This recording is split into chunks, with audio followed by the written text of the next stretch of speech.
Para pemirsa Sekolah Birokrasi Channel, kali ini tema yang kita bahas adalah mengapa sistem pemilihan kepala daerah saat ini belum efektif di dalam menemukan kepala daerah yang handal untuk mengelola birokrasi.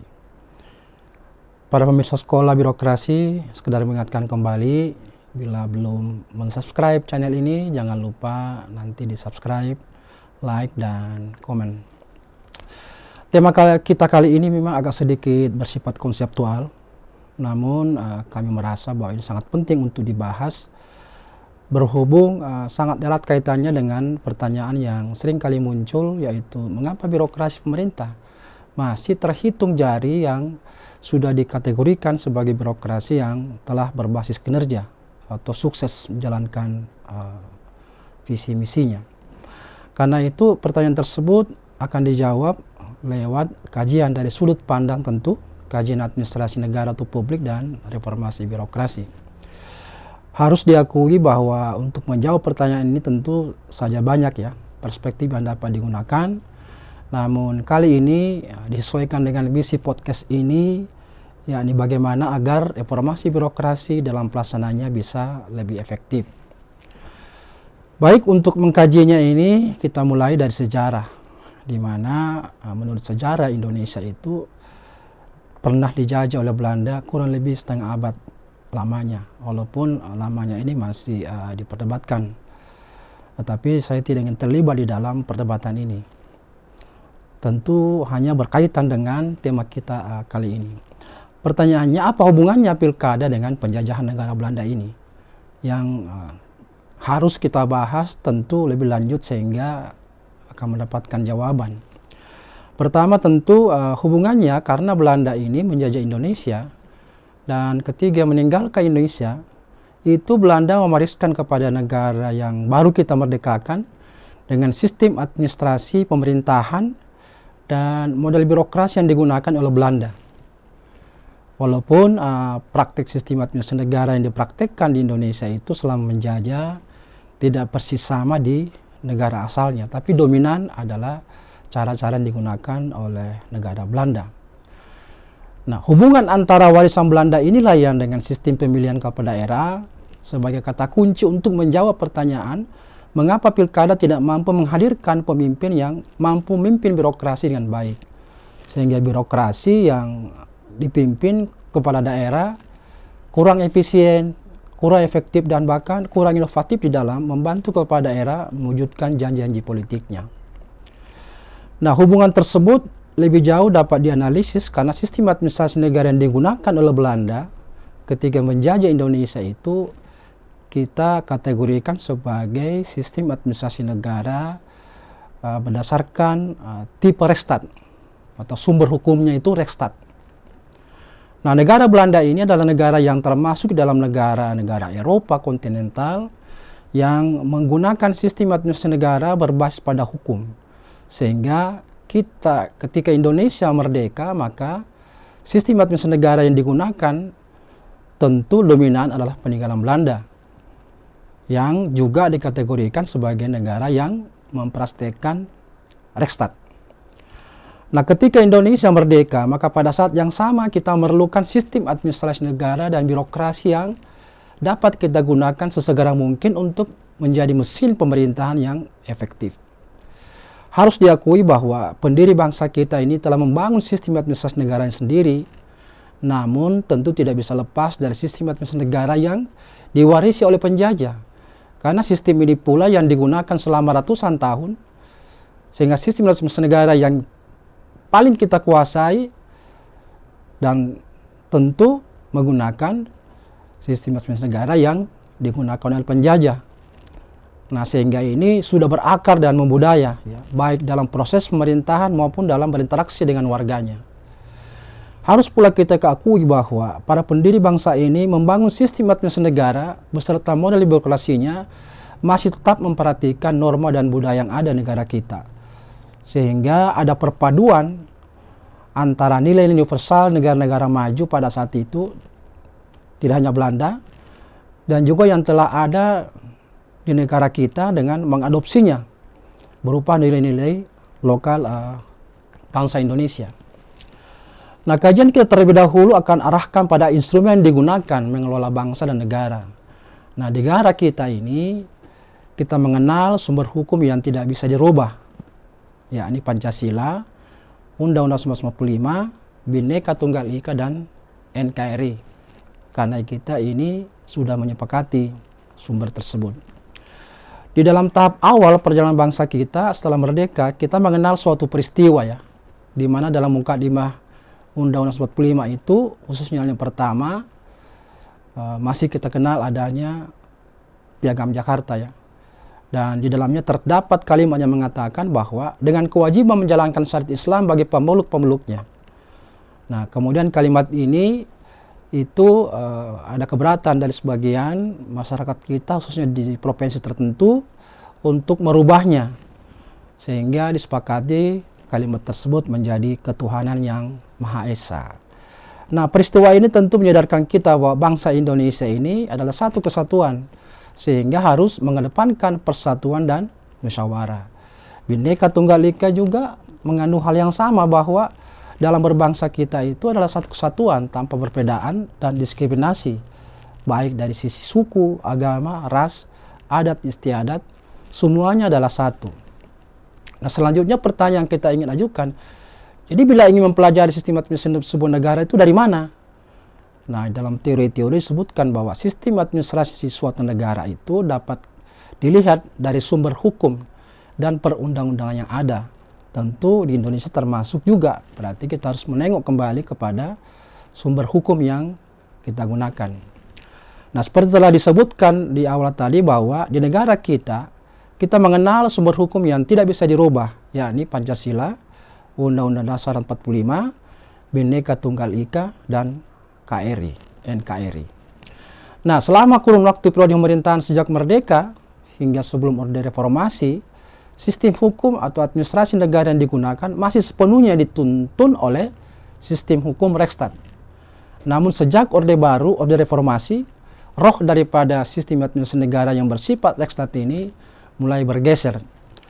Tanpa kita sadari bahwa sistem administrasi negara yang selama ini digunakan sebelum Orde Reformasi, selain telah menjadi kebiasaan, bahkan telah menjadi budaya di pemerintahan, dan ketika juga pemerintahan itu berinteraksi dengan masyarakatnya, termasuk yang kita persoalkan yakni mekanisme pemilihan kepala daerah dan bahkan presiden, itu sepenuhnya masih bernuansa full Reichstat. Di dalam konsep kita mengenal sistem hukum itu di dunia ada dua, yaitu Eropa kontinental atau yang disebut dengan civil law system, dan Anglo-Saxon yang atau kita kenal dengan istilah common law system. Pada negara-negara penganut hukum Eropa kontinental menempatkan konstitusi pada urutan tertinggi di dalam hierarki peraturan perundang-undangan, sehingga semua negara yang menganut sistem tersebut memiliki konstitusi tertulis. Dan sampai sekarang kita mengenal, sering dengar di Indonesia bahwa di negara ini hukum adalah panglima. Itu berarti nuansanya Reichstat ya. Nah, negara-negara penganut sistem hukum Eropa kontinental ini itu banyak dipraktekkan, misalnya negara-negara seperti Perancis, Jerman, Italia, sebagian Amerika Latin, Belanda, dan termasuk bekas jajahan Belanda. Dalam hal ini tentu termasuk Indonesia. Nah, sementara sistem hukum yang kita kenal yang kedua adalah Anglo-Saxon. Ini berasal dari Inggris yang kemudian menyebar ke Amerika Serikat dan negara-negara bekas jajahannya, yang kemudian bertolak belakang dengan sistem hukum di Reichstat. Nah, sistem hukum Anglo-Saxon ini cenderung lebih mengutamakan hukum yang berasal dari kebiasaan, hukum yang berjalan dengan dinamis dan sejalan dengan dinamika masyarakat, dibentuk melalui lembaga peradilan dengan sistem jurisprudensi. Diharapkan hukum selalu sejalan dengan rasa keadilan dan manfaat yang dirasakan langsung oleh masyarakat. Nah, sistem hukum ini banyak digunakan di negara-negara seperti Irlandia, Inggris, Australia, Selandia Baru, Afrika Selatan, Kanada, dan Amerika Serikat. Selain negara itu juga ada beberapa negara yang menerapkan sistem Anglo-Saxon tersebut dipadukan dengan sistem hukum adat dan hukum agama di negara mereka, seperti misalnya Pakistan, India, dan Nigeria. Nah, akar masalahnya di mana? Nah, ketika Undang-Undang 45 diamandemen, maka terjadilah perubahan filosofi dan substansi makna demokrasi, terutama diperjelas di dalam undang-undang turunannya, yang mendefinisikan kata demokrasi bisa dalam bentuk pemungutan suara atau voting, dan tidak lagi dalam konteks permusyawaratan dan perwakilan, seperti yang diamanatkan di dalam dasar negara kita, khususnya sila keempat dalam Pancasila dan Undang-Undang 45, khususnya setelah diamandemen kedua dengan menambah beberapa ayat pada pasal 18. Ini artinya bahwa di antara 4 pilar kebangsaan yang telah disepakati para pendiri bangsa ini, salah satu pilar dasar dalam Pancasila telah ditinggalkan, yakni pada sila keempat, yakni kerakyatan dipimpin oleh kebijaksanaan dalam permusyawaratan perwakilan. Nah, artinya demokrasi kita di mana yang kerakyatan dalam proses pengambilan keputusan yang berbasis pada permusyawaratan dan perwakilan. Nah, kondisi ini lebih diperparah dengan diturunkannya pasal dalam Undang-Undang 45 persi amandemen ke dalam Undang-Undang Pemerintahan Daerah. Implementasi Undang-Undang Nomor 22 tahun 99, pemilihan kepala daerah dilaksanakan secara demokratis di parlemen dengan cara voting, artinya 1 orang 1 suara. Lahirnya Undang-Undang Nomor 32 tahun 2004 mengawali implementasi pemilihan kepala daerah secara langsung yang umum, bebas, dan rahasia.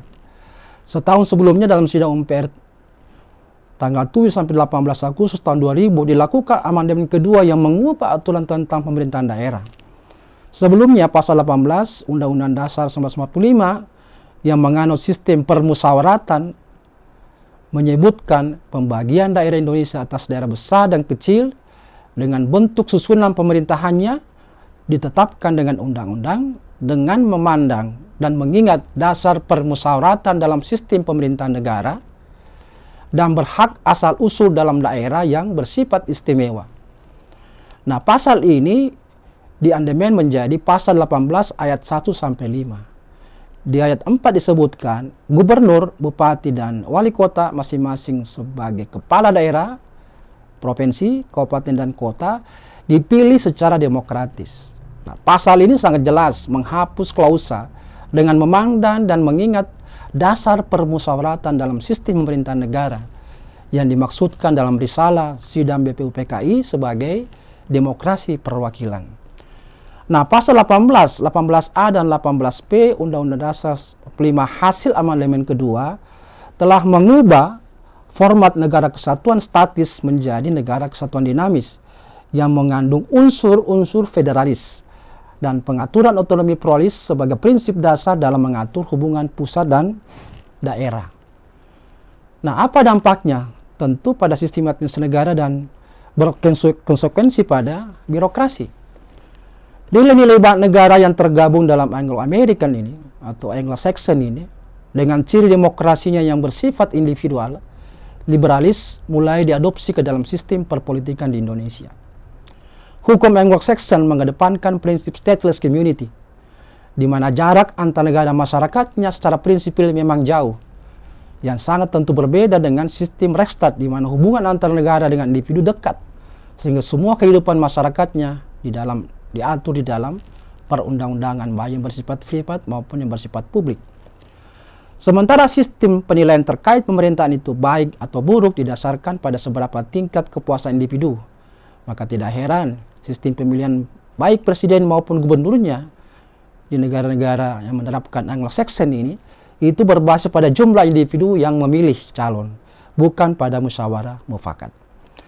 Sehingga secara tidak langsung ukurannya pada kuantitas, bukan pada kesepahaman seperti yang telah berlaku di Indonesia, yang telah berakar kuat dan dipraktekkan baik selama penjajahan, terutama pada setelah merdeka ya. Prinsip kuantitas yang menjadi ukuran tidaklah cocok pasti di Indonesia, karena masyarakat Indonesia itu akar budayanya bukan pada individualis.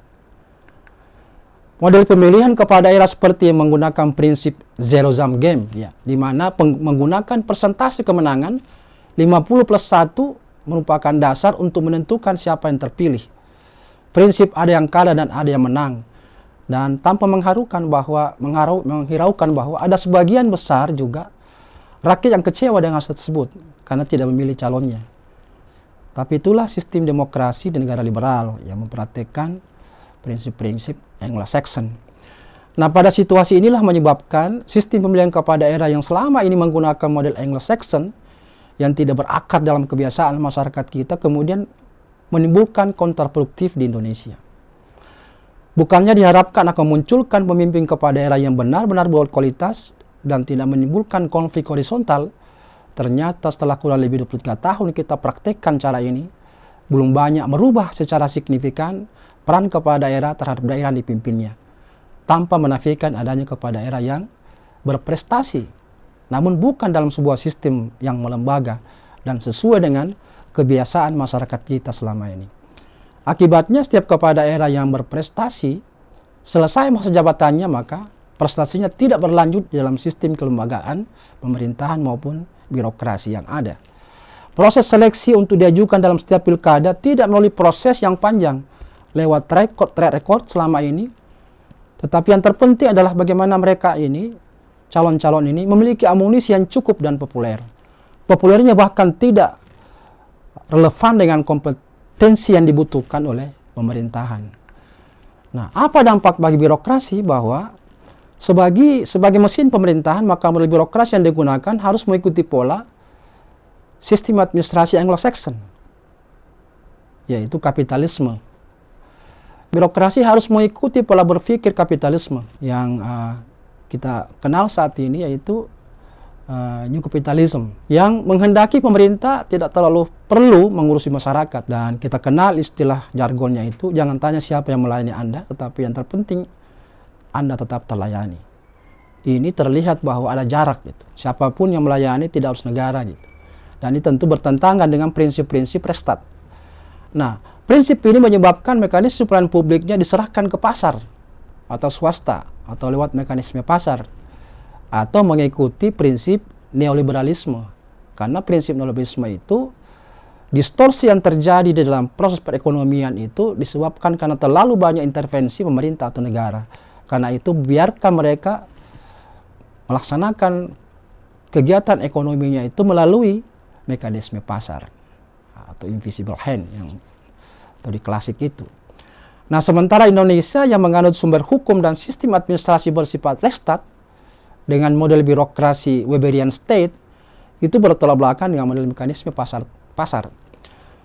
Tetapi menggunakan model modernism. Nah, karena itu model Weberian State ini di negara-negara yang masuk dalam kategori Eropa kontinental itu terus memperbarui diri dan dibantu oleh kampus-kampus yang kemudian terus berusaha memperbarui kajian-kajian mereka bagaimana agar Weberian State ini bisa relevan dan mengikuti konteks global saat ini.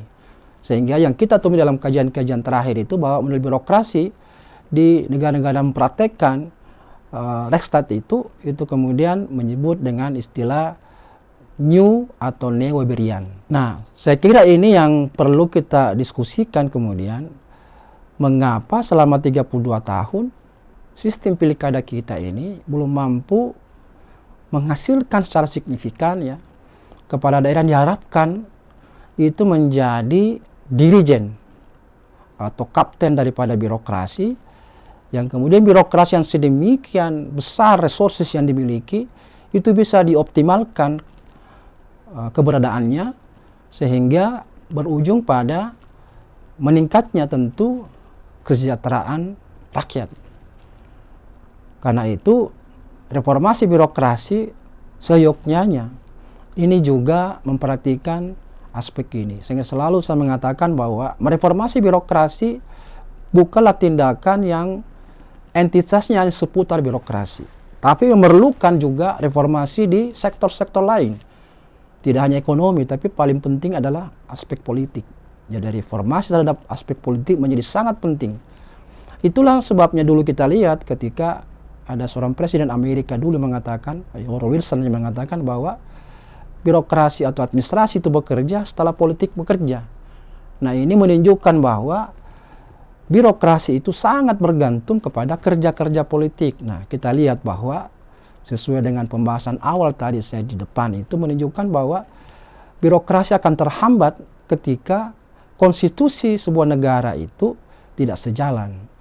Jadi ini tentu harus relevan antara seperti apa sistem administrasi negara yang merujuk pada perundang-undangan yang ada, lalu kemudian birokrasinya itu adalah mesinnya yang menghantar apa yang menjadi tujuan-tujuan daripada bangsa dan negara ini. Apa yang terjadi di kita bahwa ada anomali yang terjadi antara praktek sistem pemilihan kepala daerah kita dan bahkan presiden dengan apa yang menjadi dasar daripada atau kehendak daripada pendiri negara ini yang dulu menyusun demikian baik, lalu kemudian mengadopsi cara-cara atau kultur politik yang sama sekali berbeda dengan apa yang dipraktikkan di Indonesia, baik pada masa penjajahan maupun setelah merdeka.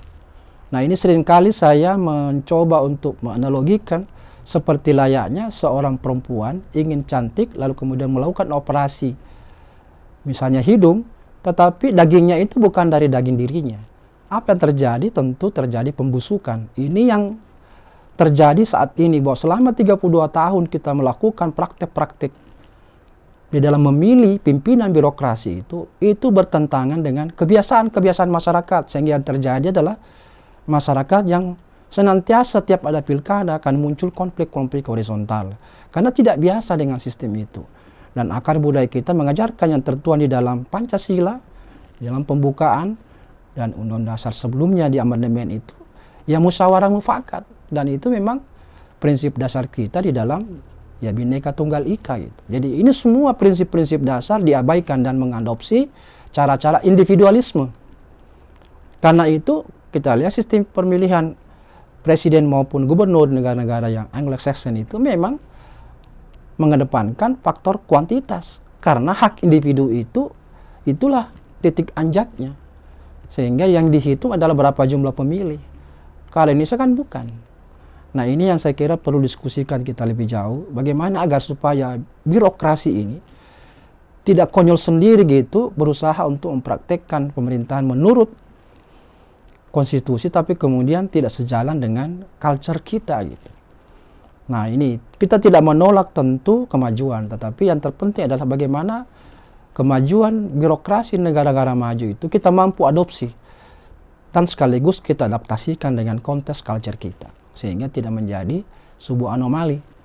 Ini saya kira yang penting untuk kita renungkan.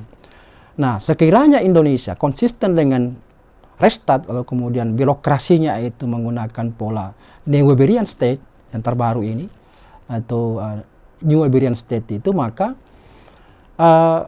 bukan berarti Weberian State tidak mengikuti perkembangan zaman, tapi bahkan bisa adaptif dengan perubahan. Karena itu dengan Neo-Weberian State sekarang ini, itu memperkuat mekanisme pemerintahannya itu dengan memperkuat kembali negara sebagai fasilitator utama di dalam menyelesaikan problem baru, khususnya berkaitan dengan dampak globalisasi, perubahan teknologi, pergeseran tentang demografi dan lingkungan, dan tentu ini di dalam kaitan dengan prinsip hubungan antara negara atau pemerintah dengan rakyatnya. Jadi tetap dalam konteks mengedepankan pentingnya masyarakatnya. Ada kedekatan tetap terjaga. Memperkuat kembali peran demokrasi perwakilan. Nah, ini yang kita pernah praktekkan di masa lalu ya. Tentu dengan ada penyimpangan-penyimpangan, tapi kalau itu konsisten kita bisa lakukan, itu pasti akan sangat bagus karena tidak jauh dari akar budaya kita. Nah, ini baik di pusat maupun regional atau daerah sebagai elemen yang sah di dalam aparatur negara. Nah, jadi dengan Neo-Weberian State ini itu memperkuat kembali peran hukum administrasi yang sesuai dengan modernisasi dengan mempertahankan dasar-dasarnya. Prinsip-prinsip yang terkait dengan hubungan negara dengan warga negara, termasuk kesamaan di depan hukum, menjaga aspek keamanan warga, dan tersedianya secara khusus tindakan-tindakan negara yang legal, karena basisnya pada konstitusi. Memelihara ide tentang layanan publik dengan status, kultur, tentu istilah-istilah dan kondisi yang berbeda-beda di setiap bagian wilayah daripada Indonesia. Kalau ini kita mau konsisten menerapkan gaya Weberian State yang telah perbarui di beberapa negara-negara yang sama mempraktekkannya di negara kita. Sehingga terjadi pergeseran dari orientasi internal aturan birokrasi ke arah orientasi eksternal, berupaya memenuhi kebutuhan dan keinginan warga negara atau masyarakatnya. Jadi rute utamanya adalah untuk mencapai hal ini bukan dengan menggunakan mekanisme pasar, walaupun mungkin dengan menggunakan secara ringan, tetapi bagaimana menciptakan budaya kualitas dan pelayanan yang lebih profesional kepada warganya. Yang berikutnya adalah suplemen ya. Jadi perubahan ini bukan menggantikan, tetap peran demokrasi perwakilan dengan serangkaian sarana konsultasi dengan perwakilan langsung, dan tentu mendengar pandangan-pandangan daripada warga negara. Nah, ini kita bisa lihat beberapa praktek yang sudah terjadi di negara Eropa Utara, ya, Jerman, ada Belgia, ada Prancis, ada Italia. Jadi mereka itu tidak kemudian serta-merta larut di dalam pengaruh global berupa Anglo-Saxon ya, atau American Anglo-Saxon ini. Sehingga tetap dengan ciri khas negaranya, tentu penerapannya akan berbeda-beda konteksnya. Tetapi dalam ruang sumber hukum yaitu Rechtsstaat dan menggunakan model birokrasi Weberian State. Nah, ini yang ingin saya sampaikan pada kesempatan ini. Mengapa penting saya bahas ini? Karena kalaupun kita membahas dengan banyak ya, luas dalam mengenai area-area perubahan dan reformasi birokrasi, tetapi ada sumber utama yang sangat menentukan seperti apa efektivitas reformasi birokrasi itu adalah pada kepala daerahnya, karena dia adalah pemimpin birokrasi. Namun sayang sistem daerah ini tidak kemudian mengedepankan bagaimana aspek kompetensi yang utama, sehingga birokrasi yang sedemikian besar manfaatnya ini kalau dioptimalkan itu bisa mensejahterakan rakyat. Nah, inilah yang ingin saya bahas, bahwa pentingnya terjadi proses untuk menjadikan secara sinergitas antara Pancasila, Undang-Undang Dasar, ya, kemudian Bhinneka Tunggal Ika kita, NKRI, dengan perundang-undangan kita, lalu kemudian implikasinya bagi sistem perpolitikan kita, khususnya berkaitan dengan sistem pemilihan kepala daerah, karena ini akan berdampak langsung pada efektivitas birokrasi, termasuk di dalam kita berupaya untuk mereformasi birokrasi agar tetap sejalan dengan kebutuhan negara kita sepanjang waktu. Inilah yang ingin saya sampaikan. Jangan lupa subscribe bagi yang belum. Sampai ketemu lagi di dalam tema-tema lain di dalam Sekolah Birokrasi Channel. Salam reformasi birokrasi.